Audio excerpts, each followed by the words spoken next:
Hi, this is Diane, and this is my very first Flosstube video. And I don't know how many starts I've done at this, but hopefully this one will be one that I can run with. I don't know how to edit, so I had gotten through the last video to the point where I was talking about a pet that I lost a couple years ago and got a little emotional, so I just ended it. But that's why my eyes are somewhat teary-eyed, but I'm going to push through this because I'm going to do this. I came across a Flosstube video probably a little over a month ago, and the only way I can guess that I did is I was looking or searching YouTube for videos on wool embroidery on Sue Spargo, and somehow happened upon the heavens shone above down on me, and I came across Lindy Stitches and watched her video. She was so mesmerizing and just engaging and just hilarious that, you know, I just watched one video after the other and got to thinking, you know, what is Flosstube? And then I came across Pam Reed's Pam's Crafty Corner, and she's out of Canada, and I swear I wish she was my next door neighbor. She is just lovely, and again, like Lindy, just so engaging, and I feel like she could be my best friend if she was close. And just watch every video that she puts out and wish she would do them daily. And as it's gone, you know, every day I'm watching Flosstube videos. And I have to tell you, it's been a long time since I've cross-stitched. It's been since probably 1985-ish, and then I got into quilting and really did not pick up cross-stitching. And I had no idea how much cross-stitching has changed over the years until, you know, I started hearing the different frames that people were using. I got to see some of the designs and completed works, and started hearing about heaven and earth designs, and I just was engrossed in it. I was searching everywhere for information, and all I gotta say is I was just bowled over. And I know y'all don't know me, but when I do something, I just jump right in, and I have bought, I don't know how many heaven and earth design pieces or, you know, patterns. A couple I'm working on or have started and gotten the supplies together. Before I get any further on that, I think I'll do the couple of questions on the get to know your stitcher tag. And know it's been out there for quite a while, but it's probably a good start since I really don't have finished works to show you. That's what I can do for you today. So I'm Diane, and I live in Texas. I'm born and raised, and you'll certainly hear me say y'all, and I don't think I could stop if I had to. So that just comes with the territory with living in Texas, which I do adore Texas. And like we say, Texas proud, and it's Texas pride, you know, it's true. So that's where I am. I'm in the Dallas-Fort Worth area, and I have two daughters that are grown and on their own, and they're just lovely. If you find me on Instagram or Facebook, you'll see lots of photos of them, and I'm very proud of both of them. As far as pets, I have three, and my pet that's been with me the longest is a paint horse, and her name is Miss Gracie Lone Star. And I've had her, let's see, she's 16, and I've had her since she was 5.5 months old. And I am not a horse woman, so to speak, but had been dating someone and got exposed to being around horses. And although that relationship wasn't long-term, I knew being around horses was something that I really wanted in my life. And, you know, looking for a guy with a horse, you know, that was going to be a little bit hard to do. So I just decided I would keep Gracie in my life. I help I was there when she was bred and a day she was born, and so to me she was my horse. And she's just got a funny, quirky personality, and everyone at the stables that she is at just adore her also. So maybe you'll look at my Instagram and you can see some of the pictures I've taken over the past year when I go out to see her. She is at a full care facility, so that she's well taken care of and loved, but easy enough for me to go out and see her and visit and take her treats and brush and comb her and, just love on her and then go home. So she's the pet that I've had the longest, and the next two are pugs. I am pug crazy. I had never had pugs in my life until 2009, and I live in an apartment and was looking for an additional dog. I had a Yorkie that was getting up in age, and I knew that wasn't sure how much longer she'd be with me, and I'm a type of person that I want a dog in my life. And so I researched dogs that would do well in the small apartment, and pugs are just perfect for that. And I have Miss Lucy Lou. She's a black pug. Don't know her age. I know I've had her since 2009. They rescued her from a horrible breeder, and they raided the place, and the Pug Rescue, DFW Pug Rescue, went and saved all the pugs there. And she had puppies that didn't make it. She was not cared for by the breeder and had some medical issues when I got her, but she was worth all the care and love and vet bills to get her where she needed to be, because she is just adorable. I love her. And again, she's on my Facebook and also on Instagram. And then I've also had two other pugs that were, I like older pugs, and these were senior pugs, and they have since passed. But my second pug was Miss Mimi LaRue, and she was a buff pug.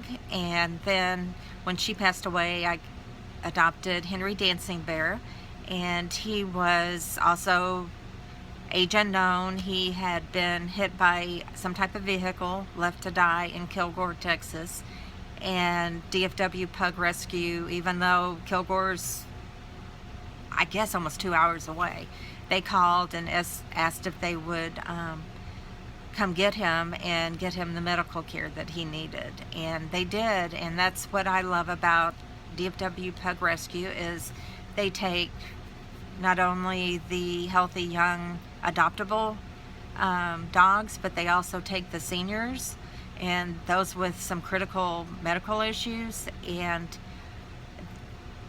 they have, I think, 100 pugs in foster homes. So it is something that a lot of people's full-time efforts go into, and I adore that charity. And all my pugs will come from a rescue. And when his name was Henry Dancing Bear, I was all set to adopt again immediately. Are you getting a trend here? So I thought I wanted a male, because sometimes two female dogs don't get along. So I went on several meet and greets looking for a male pug, and they're just, when you're around them, they know whether they're yours or not, and they just weren't the right dog. And I was searching the page with all the adoptable pugs that were ready for adopting, and came across one, and it was a female. And I called and said, I want to meet, I'm trying to think of what they were calling her, Nisi. But somebody had called before me, and they always give the person who contacted them first, first rights of meeting and making a decision. And I prayed and I prayed, and for some reason like within 15 minutes after them telling me no, that, you know, I'd have to wait, the potential adopting gentleman backed out of it. He was going to have surgery and just decided it wasn't the right time to bring in a new pet into his life. So I went to see her immediately the next day, and she was my dog. She was my heart also. And her name is, official name is Liberty Bell Dancing Bear, and I call her Birdie Bear. So we're all dancing bears now after Henry. So, and there's a story to that, but I won't go into it now. I'm going to look at some of the questions I'm supposed to be moving on to.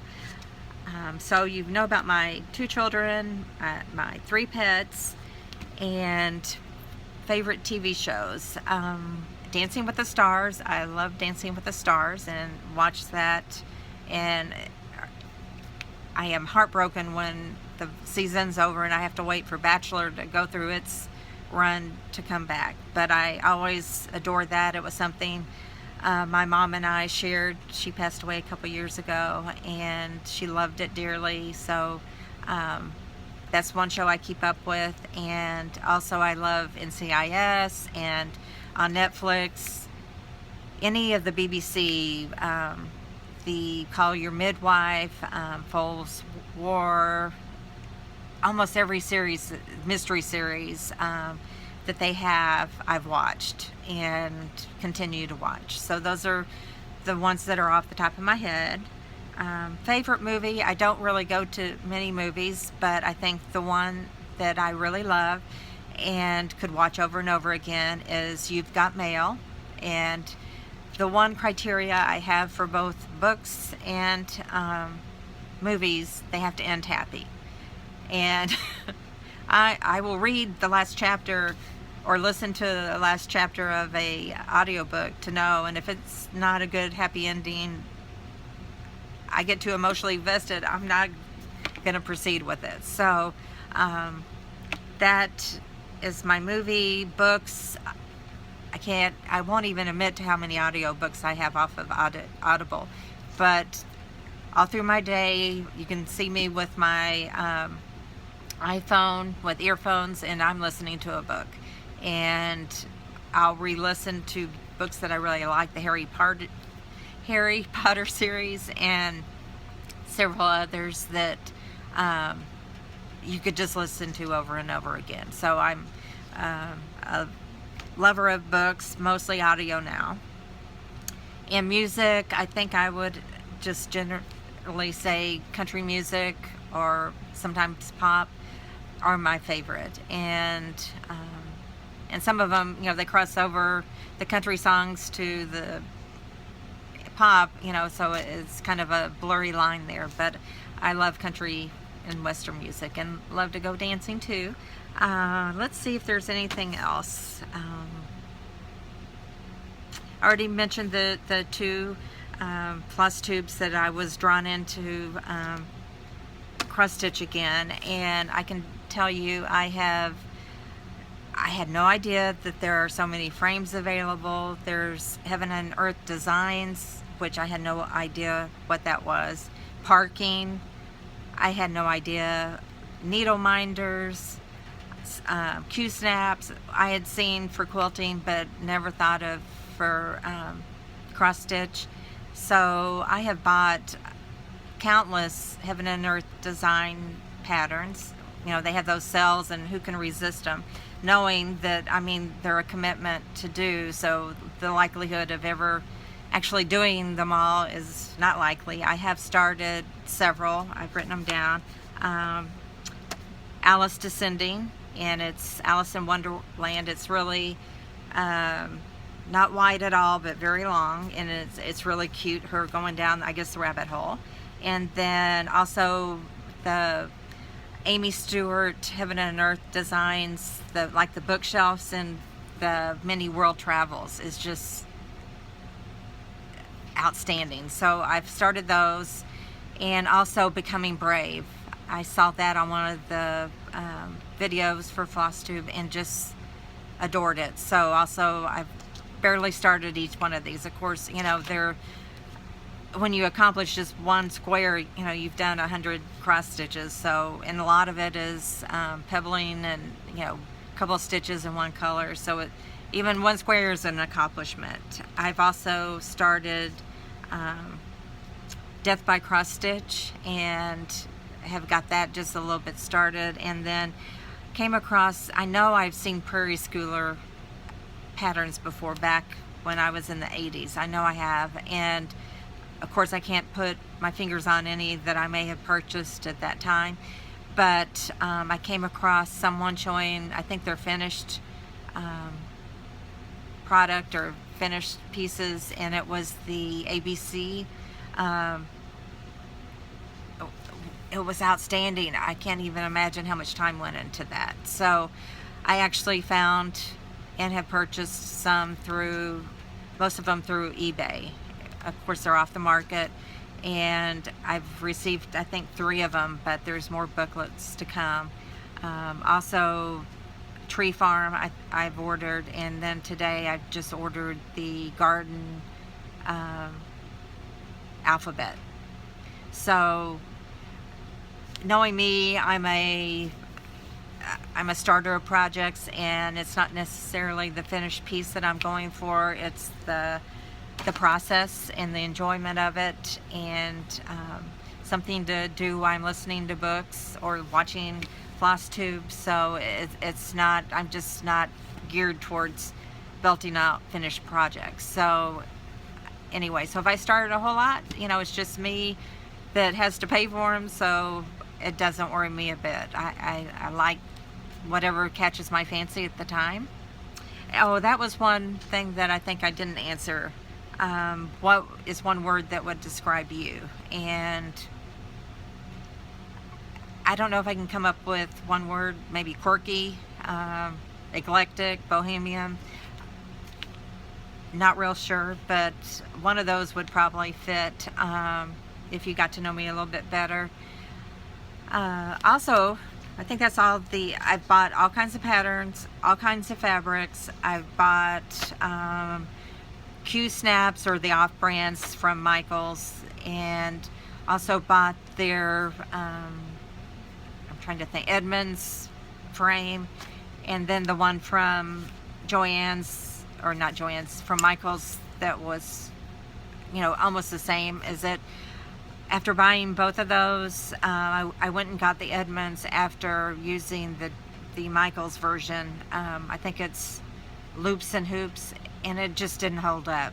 It just wasn't going to work for me. So the Edmonds seemed stronger.